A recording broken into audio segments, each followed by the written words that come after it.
Bien, buenos días a todos. En forma muy respetuosa a los representantes nacionales de arbitraje médico, deseándoles una feliz estancia, a los integrantes del sistema de salud que se encuentran integrándose ya a este evento, a la Comisión de Bioética de nuestra Universidad Autónoma de Chiapas, gracias por estar con nosotros, pero agradeciéndole también a los organizadores por nuestra presencia, a todos los asistentes, principalmente a los estudiantes de las carreras de Ciencias de la Salud que hoy nos acompañan, la licenciatura en Medicina, la licenciatura en Enfermería y a otros participantes. Gracias por estar con nosotros. La que sigue, por favor. Quiero enfatizar sobre algunos aspectos, ya que nos toca iniciar esta disertación, sobre esto que concierne al trabajo de la bioética en nuestro país. No podemos olvidar a personajes que en el mundo anteceden a estas iniciativas. No podemos olvidar a Fritz Carr en 1927, teólogo con orientaciones religiosas, cuando llama Bioethics a las orientaciones que le precedieron en el análisis de algunos eventos que se suscitaron en su tiempo. Principalmente también no pudiéramos obviar al maestro Potter de la Universidad de Wisconsin, oncólogo muy prestigiado, quien en su libro The Bright and the Future utiliza ya el término bioética para referirse a esta nueva filosofía y a esta nueva orientación para la humanización de las ciencias. La que sigue.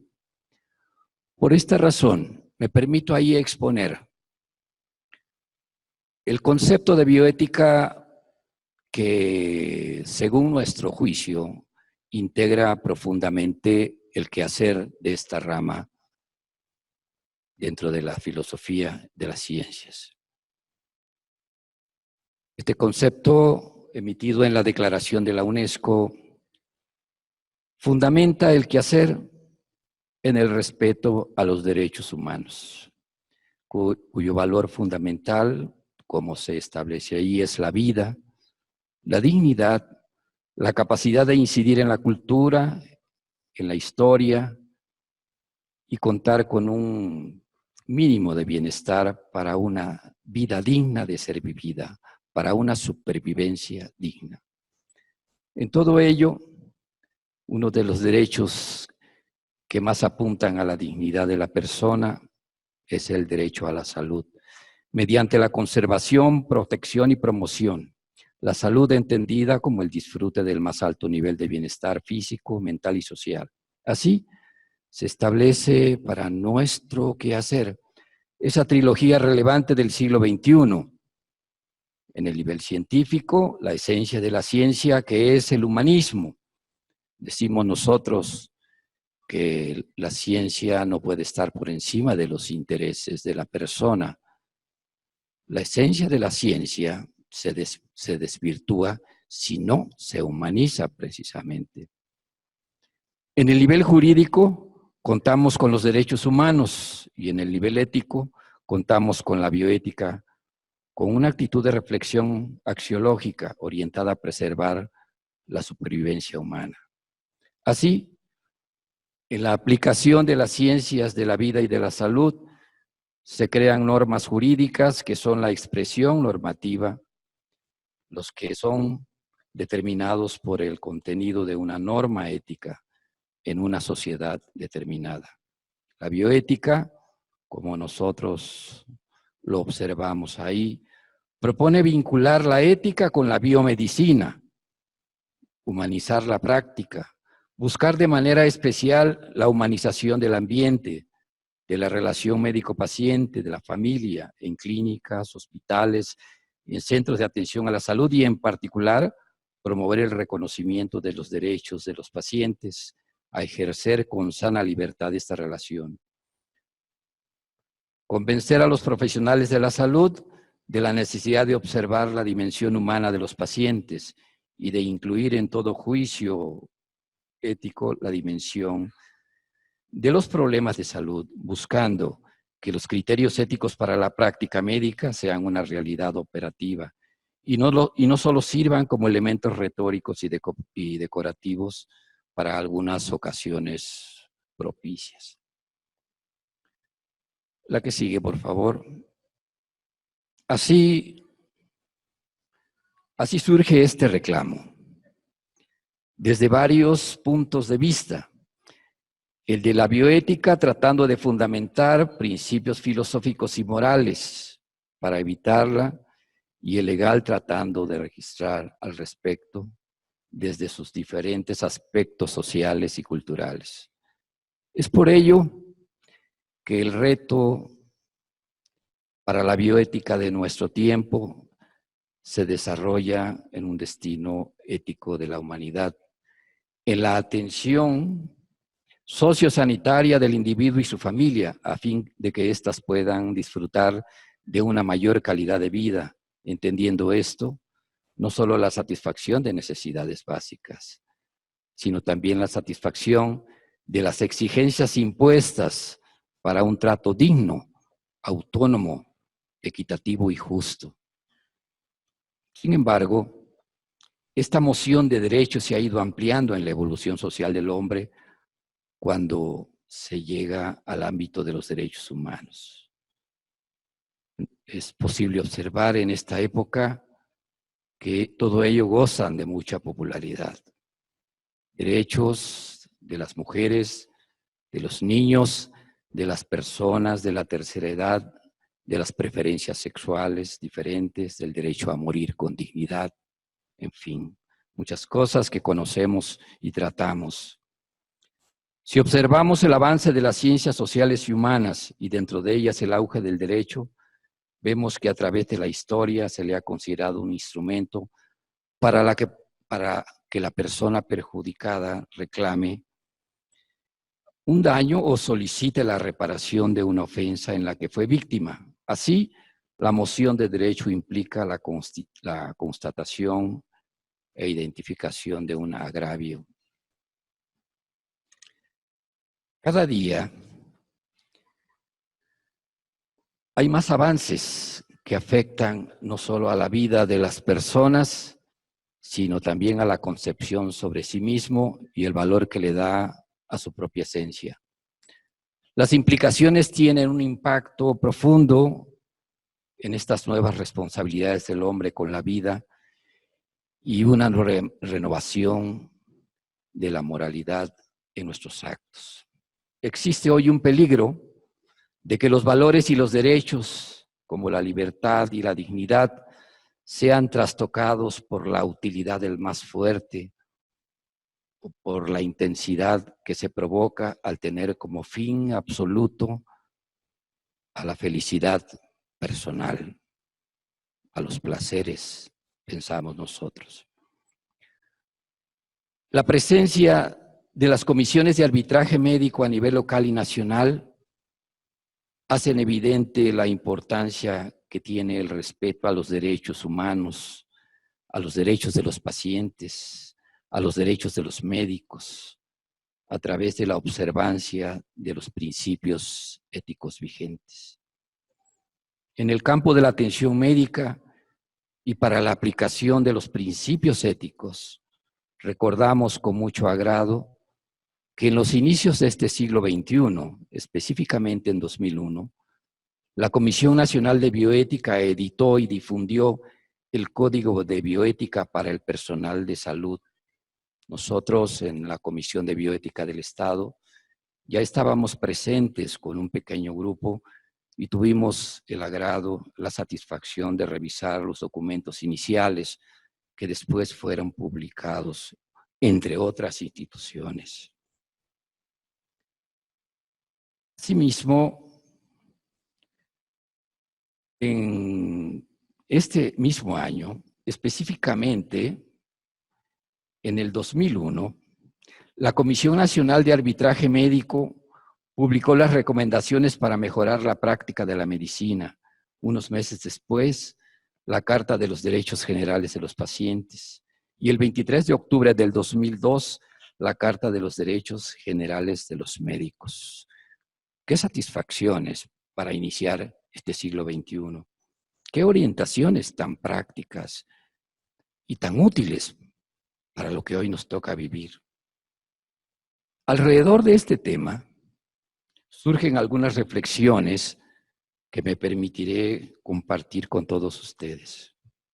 Es un hecho que la bioética es inherente al hombre como ser individual y desde luego se consigue en diversas formas dependiendo de los grupos humanos, de las diferentes culturas y también sufre modificaciones a través del tiempo.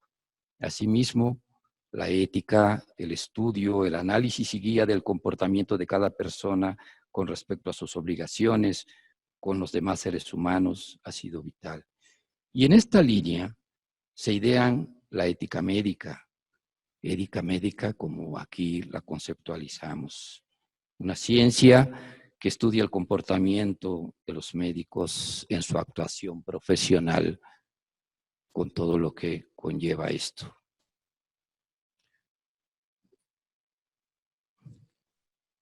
Coincido plenamente con el doctor Aguirre Gas cuando en el año 2004 presentó su propuesta sobre los principios éticos de la práctica médica. Por ello, quiero dirigirme primordialmente a ellos. La que sigue, por favor. Pero veamos, estos principios presentados en el 2004 por el doctor Héctor nos permitieron puntualizar algunos aspectos que tienen que ver, primero, con este principio de beneficencia, principio que implica evitar cualquier decisión que pueda dañar al paciente, un principio conocido por todos los que estamos aquí, consagrado en el juramento hipocrático, código de moral y de ética de los profesionales de la salud.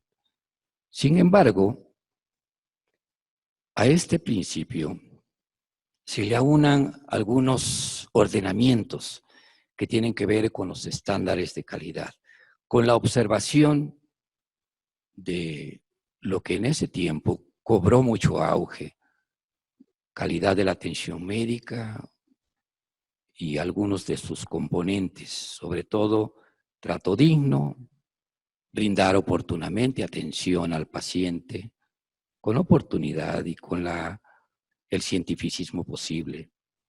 La información oportuna y sobre todo contar con un expediente clínico rigurosamente aplicado para ello. El principio de equidad enlazado con el principio de beneficencia. Al igual, expresan varias condiciones. El tratamiento desde esta perspectiva del paciente en forma privada y pública, en forma igualitaria, sin menoscabo de los principios morales, religiosos, políticos, sexuales, etc. Generar los principios para la igualdad y posteriormente para la justicia, que es lo que finalmente esperan nuestros pacientes. El principio de autonomía. Adelante, por favor. Veamos aquí lo que expresa el doctor Héctor en su inicio, y me parece que esto encierra la cualidad del principio de beneficencia. La que sigue, el principio de equidad, que también nos revela estas particularidades de este manejo apropiado del paciente. El que sigue, el principio de autonomía, que dentro de estas particularidades también enfatiza sobre otorgar el consentimiento para los procedimientos diagnósticos y terapéuticos, para el derecho a expresar la voluntad, para la donación de órganos, para la participación en proyectos de investigación y enfatiza elementalmente sobre el consentimiento informado. Quizá esto les parezca una repetición del trabajo que se desarrolla continuamente, pero que consideré necesario abordarlos para entrar en la temática que luego en las demás conferencias seguramente serán abordadas. La que sigue, el principio de confidencialidad, con ordenamientos que nos permite ubicarnos en esa característica primordial del secreto profesional, del manejo del expediente clínico con todas las características singulares que ya conocemos. ¿Y qué sigue? El principio de respeto. Enfatiza ahí, dentro de estos aspectos, sobre aquellas situaciones que pueden afectar la privacidad, la intimidad, el pudor, pero también expone algunas consideraciones para nuestra actuación en las jerarquías médicas, en la jerarquía, en la atención a la salud, cuestión que nuestros estudiantes deben de adoptar desde el principio de su intervención en la carrera.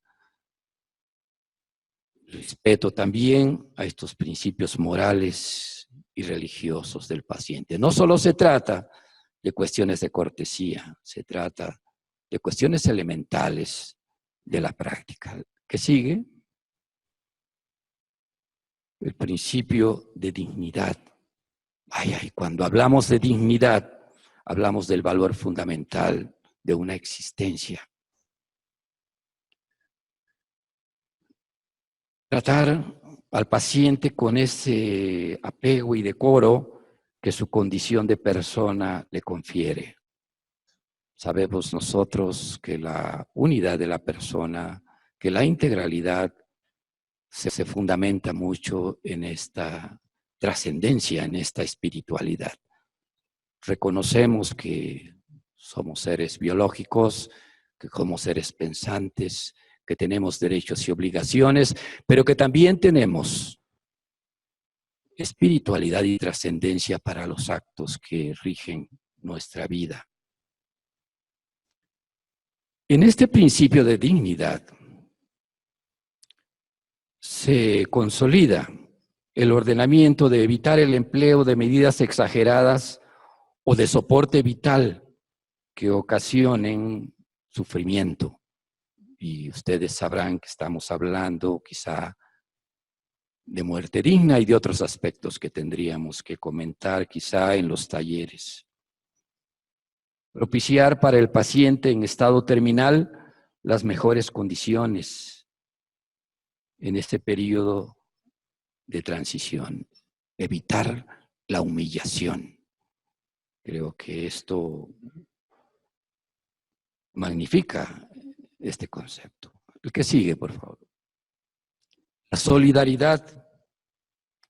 Solidaridad en cuanto a que en nuestro tiempo, y aquí tenemos al doctor Muñoz Coutinho, que ha estado trabajando mucho tiempo en nuestro estado para la promoción del trasplante y donación de órganos, que puede quizá comentar mucho en los talleres sobre esto. Solidaridad para, en un sentido, primero compartir experiencias y habilidades nuestras con los familiares y con los pacientes, con los alumnos, con aquellos que tienen que prepararse para esta acción.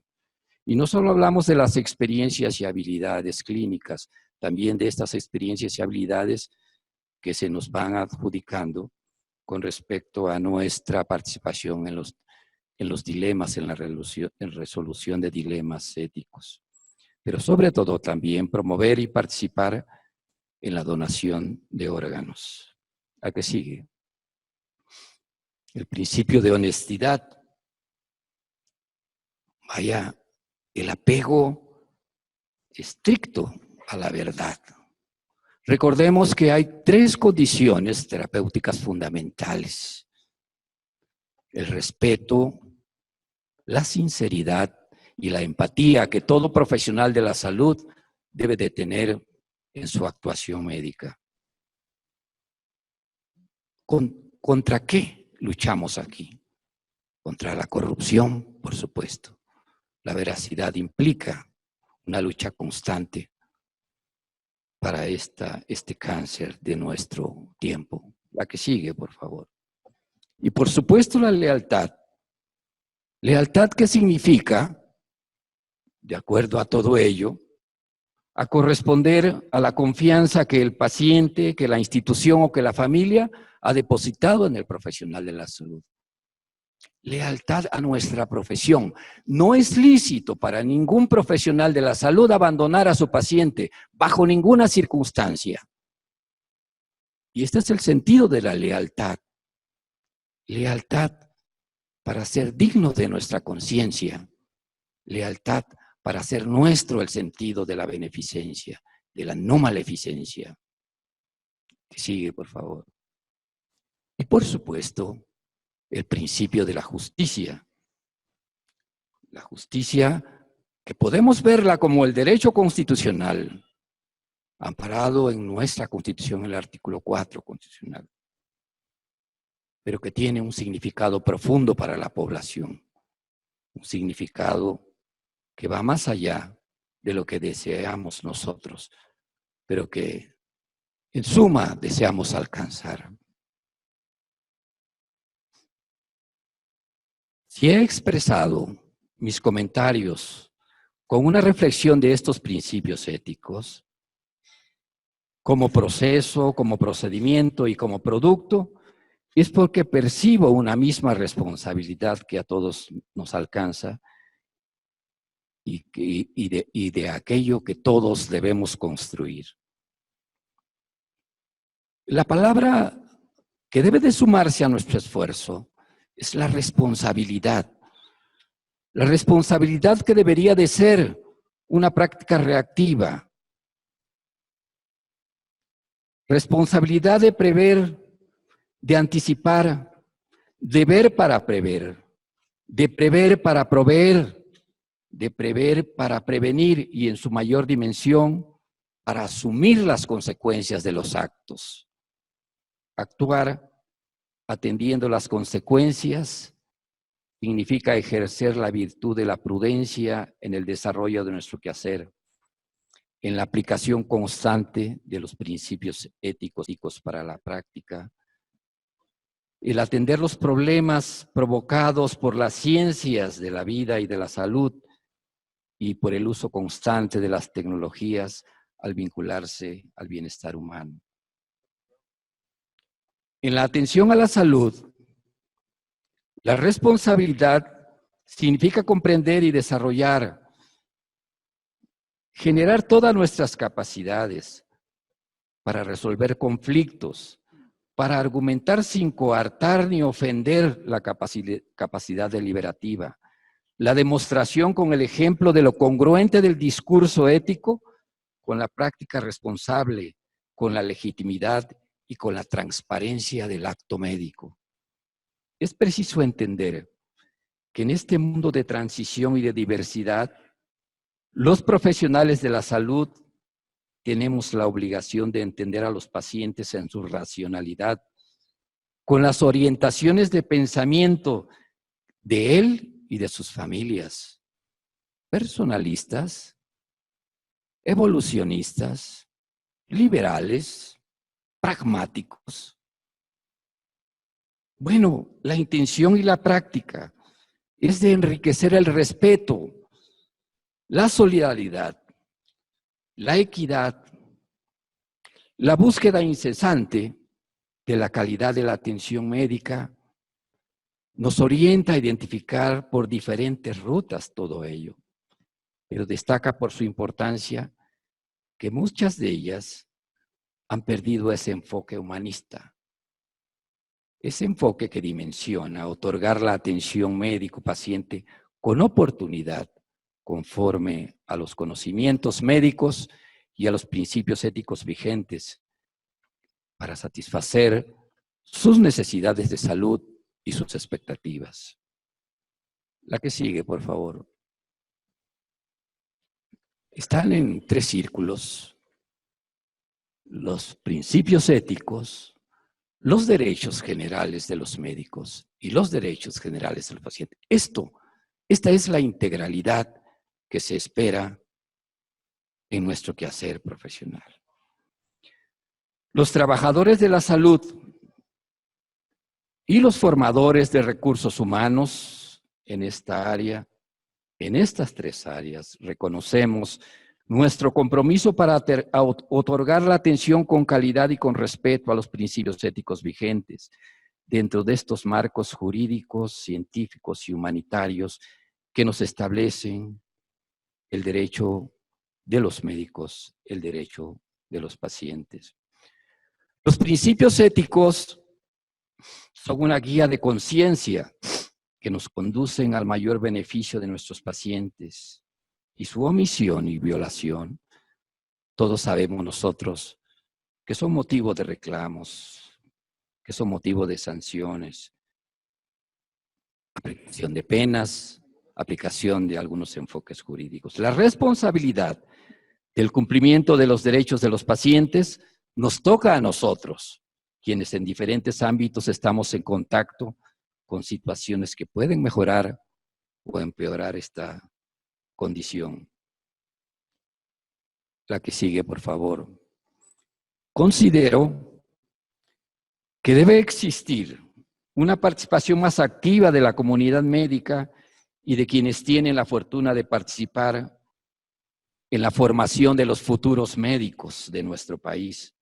Se hace imperiosa la necesidad de que los contenidos sobre humanidades médicas, historia y filosofía de la medicina, ética médica, medicina social y otras relacionadas con ello, se incluyan en los planes de estudio, en su dimensión de integralidad, que les permita a los futuros médicos y a quienes hoy participan en los programas de atención a la salud, responder con dignidad al llamado de sus conciencias cuando decidieron abrazar esta noble profesión.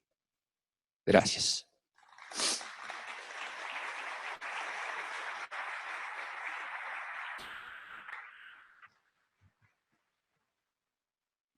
Doctor Pedro, agradecemos su ponencia y en nombre del Consejo Mexicano de Arbitraje Médico se le entrega su reconocimiento. Gracias. Gracias.